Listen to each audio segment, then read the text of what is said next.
Fans of post-apocalyptic movies will certainly want to check out MGMUA's Midnight Movies double feature set of Panic in Year Zero and The Last Man on Earth. These movies, produced in the early 1960s and in the middle of the Cold War, showed that unsettling images can be produced on a low budget. Panic in Year Zero, released in 1962, just a year before the Cuban Missile Crisis, concerns a middle-class family driving out for a summer vacation trip when, just as they leave Los Angeles, they learn of a nuclear attack along the West Coast. Their worst fears realized, the family loads up on supplies before seeking out a secluded spot in the wilderness where they can wait out the impending war. Ray Milland, who directed as well as stars, is rather disturbing as the family man who acts as though he was preparing for just such a day, as perhaps some people at the time did. Here's my driver's license, my credit cards. I've never been convicted of a felony, and I'm over 21. This isn't enough. Is this? He seems torn between maintaining his sense of humanity. There probably are. I'll go look up at Johnson's in a couple of days, and I'll bring them back with me. Thank you.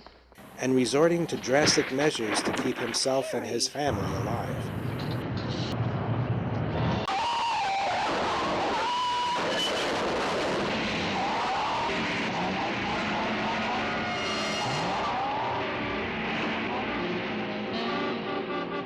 Nice teamwork, boy. After all these years, I thought I knew you, but you turn out to be a stranger.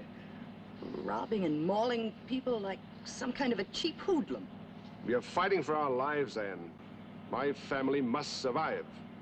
Among the targets of this devastating attack were New York, Chicago, with his wife Jean Hagen, son Frankie Avalon, and daughter Mary Mitchell, he must deal with new dangers as civilization crumbles around them. Take it and get out of here.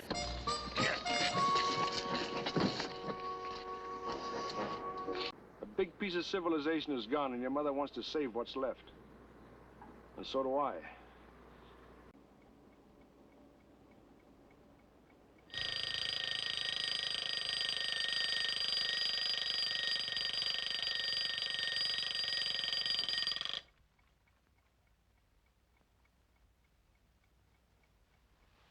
Another day to live through.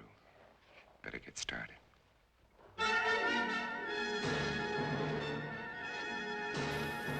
2 years later, Vincent Price went to Italy to star in The Last Man on Earth, loosely based on Richard Matheson's novel I Am Legend.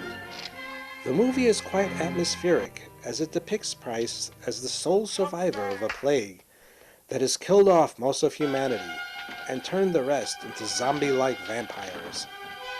He struggles to maintain his sanity as he not only fends off the vampires, but also hunts them down as they sleep during the day. When not dealing with the vampire menace, he is haunted by the loss of his family and his own loneliness. Despite the nightmare world he has inherited, he maintains a sense of hope that he will find others like him and all will be all right. If somebody can hear me, answer me. His story is quite touching, and his performance is an interesting change from his usual horror characters. God, how I miss you. As in Panic in Year Zero, the black and white cinematography enhances the film's bleakness.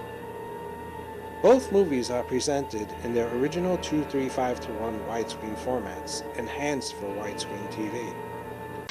The picture is clean and sharp with nice contrast, while the mono sound is clear. Extras for Panic include theatrical trailer and English, French, and Spanish subtitles.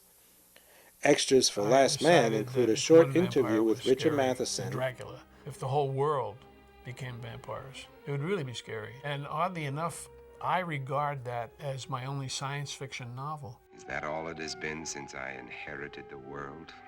Only 3 years. and English, Spanish, and French subtitles, but no trailer. This double feature set will be a welcome addition to any science fiction and horror collection.